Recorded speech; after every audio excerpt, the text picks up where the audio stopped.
तो फ्रेंड, स्वागत है आपका अपने चैनल आज क्लास में। आज की इस वीडियो में संस्कृत के काफी महत्वपूर्ण पाठ नीति श्लोका पाठ के सभी महत्वपूर्ण ऑब्जेक्टिव प्रश्न हम इसके उत्तर को बताएंगे। जितना भी हम आपको ऑब्जेक्टिव प्रश्न बताएंगे वो आपके बोर्ड परीक्षा के लिए काफी महत्वपूर्ण रहेगा। तो एक भी प्रश्न आप लोग स्किप मत कीजिएगा, वीडियो को प्लीज आप लोग शुरू से लेके अंत तक देखिएगा। और इसमें से जो भी प्रश्न आपको याद ना हो तो प्लीज आप लोग उसे नोटबुक पे लिख के जरूर याद कर लीजिएगा। और चैनल को अभी तक आप सब्सक्राइब नहीं किए हैं तो चैनल को सब्सक्राइब कर लीजिएगा।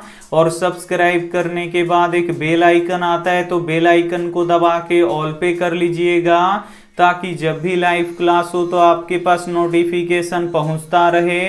तो आइए शुरू करते हैं पहले नंबर प्रश्न से। तो पहला नंबर प्रश्न है कि विदुर कौन थे। ए ऑप्शन है मंत्री, बी ऑप्शन है वैद्य, सी ऑप्शन है कवि, डी ऑप्शन है शिक्षक। तो यहाँ पे आपको बताना है कि विदुर कौन थे।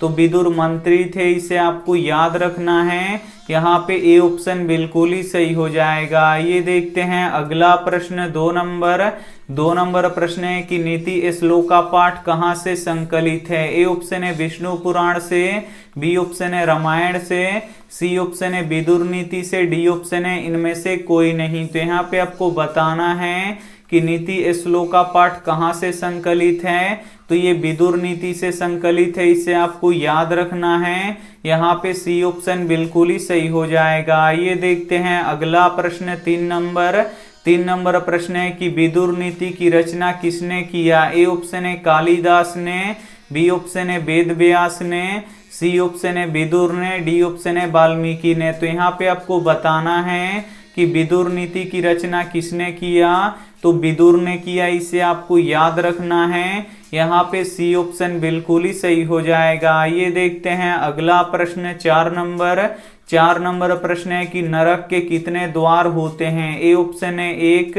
बी ऑप्शन है 2, सी ऑप्शन है 3, डी ऑप्शन है 4। तो यहाँ पे आपको बताना है कि नरक के कितने द्वार होते हैं। तो नरक के 3 द्वार होते हैं, इसे आपको याद रखना है। यहाँ पे सी ऑप्शन बिल्कुल ही सही हो जाएगा। ये देखते हैं अगला प्रश्न 5 नंबर प्रश्न है कि परम कल्याण का कारक क्या है। ए ऑप्शन है धर्म, बी ऑप्शन है कर्म, सी ऑप्शन है दर्शन, डी ऑप्शन है नीति। तो यहाँ पे आपको बताना है कि परम कल्याण का कारक क्या है। तो धर्म है, इसे आपको याद रखना है। यहाँ पे ए ऑप्शन बिल्कुल ही सही हो जाएगा। काफी महत्वपूर्ण ऑब्जेक्टिव प्रश्न हम आपको बताएंगे।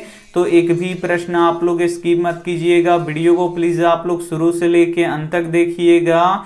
और वीडियो को अभी तक आप लाइक नहीं किए हैं तो प्लीज आप लोग वीडियो को लाइक भी कर दीजिएगा। ये देखते हैं अगला प्रश्न 6 नंबर प्रश्न है कि शांति का सर्वश्रेष्ठ उपाय क्या है। ए ऑप्शन है दया, बी ऑप्शन है लोभ, सी ऑप्शन है क्षमा, डी ऑप्शन है मोह। तो यहाँ पे आपको बताना है कि शांति का सर्वश्रेष्ठ उपाय क्या है। तो क्षमा है, इसे आपको याद रखना है। यहाँ पे सी ऑप्शन बिल्कुल ही सही हो जाएगा। ये देखते हैं अगला प्रश्न 7 नंबर प्रश्न है कि परम संतोष देने वाली क्या है। ए ऑप्शन है विद्या, बी ऑप्शन है धन, सी ऑप्शन है संतति, डी ऑप्शन है इनमें से कोई नहीं।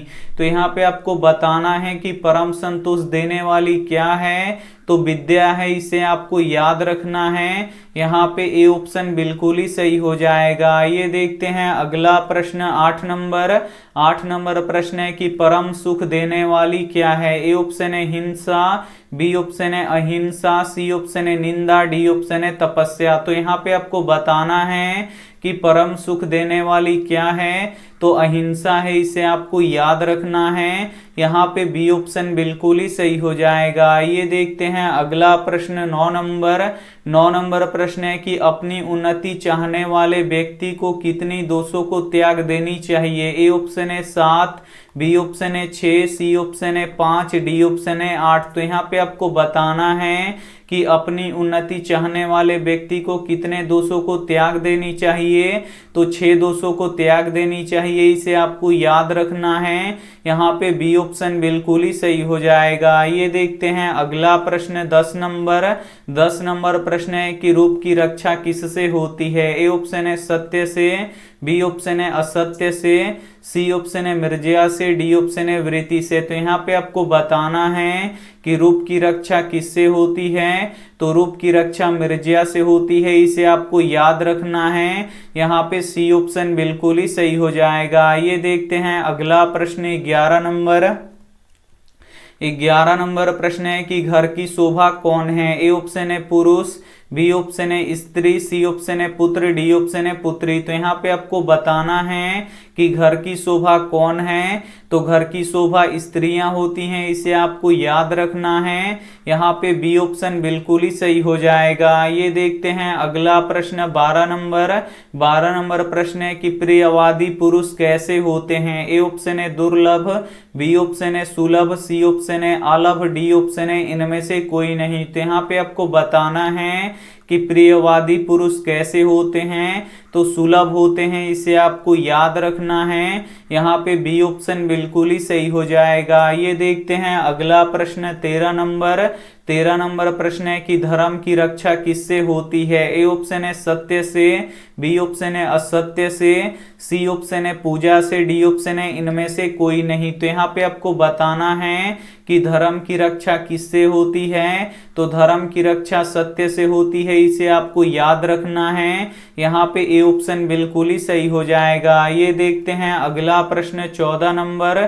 14 नंबर प्रश्न है कि कुल की रक्षा किससे होती है। ए ऑप्शन है सदाचार से, बी ऑप्शन है विद्या से, सी ऑप्शन है धन से, डी ऑप्शन है सत्य से। तो यहाँ पे आपको बताना है कि कुल की रक्षा किससे होती है, तो सदाचार से होती है, इसे आपको याद रखना है। यहाँ पे ए ऑप्शन बिल्कुल ही सही हो जाएगा। इस पाठ के काफी महत्वपूर्ण ऑब्जेक्टिव प्रश्न हम आपको बताएंगे जो आपके बोर्ड परीक्षा के लिए काफी महत्वपूर्ण रहेगा।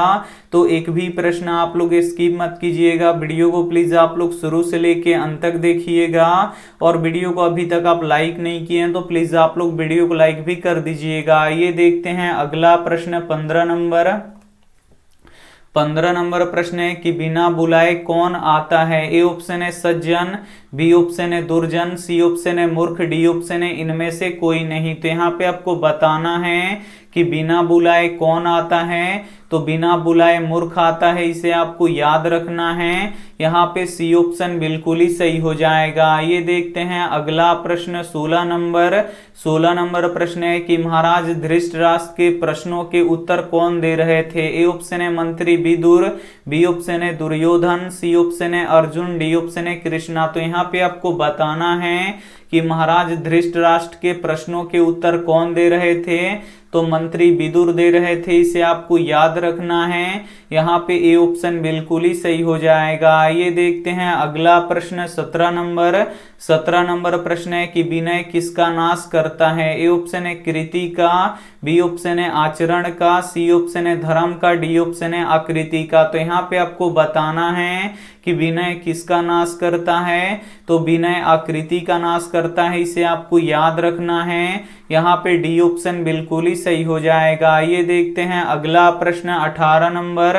18 नंबर प्रश्न है कि कैसे पुरुष सभी जगह सुलभ होते हैं। ए ऑप्शन है सत्यवादी, बी ऑप्शन है कटुवादी, सी ऑप्शन है प्रियवादी, डी ऑप्शन है इनमें से कोई नहीं। तो यहाँ पे आपको बताना है कि कैसे पुरुष सभी जगह सुलभ होते हैं। तो यहाँ पे देखिए जो प्रियवादी पुरुष होते हैं ये सभी जगह सुलभ होते हैं, इसे आपको याद रखना है। यहाँ पे सी ऑप्शन बिल्कुल ही सही हो जाएगा। इस पाठ के जितने भी महत्वपूर्ण ऑब्जेक्टिव प्रश्न थे वो हम आपको बता चुके हैं। तो इसमें से जो भी प्रश्न आपको याद ना हो तो प्लीज आप लोग उसे नोटबुक पे लिख के जरूर याद कर लीजिएगा। और वीडियो को अभी तक आप लाइक नहीं किए हैं तो प्लीज आप लोग वीडियो को लाइक कीजिएगा, अपने दोस्तों के पास इस वीडियो को जरूर शेयर कीजिएगा। और चैनल को अभी तक आप सब्सक्राइब नहीं किए हैं तो चैनल को सब्सक्राइब करके साथ में बेल आइकन को ऑल पे दबा लीजिएगा, ताकि जब भी लाइव क्लास हो तो आपके पास नोटिफिकेशन पहुंचता रहे। Thank you for watching. मिलते हैं अगले वीडियो में, तब तक अपना ध्यान रखिए, मन लगा के पढ़ाई कीजिए। Take care and bye.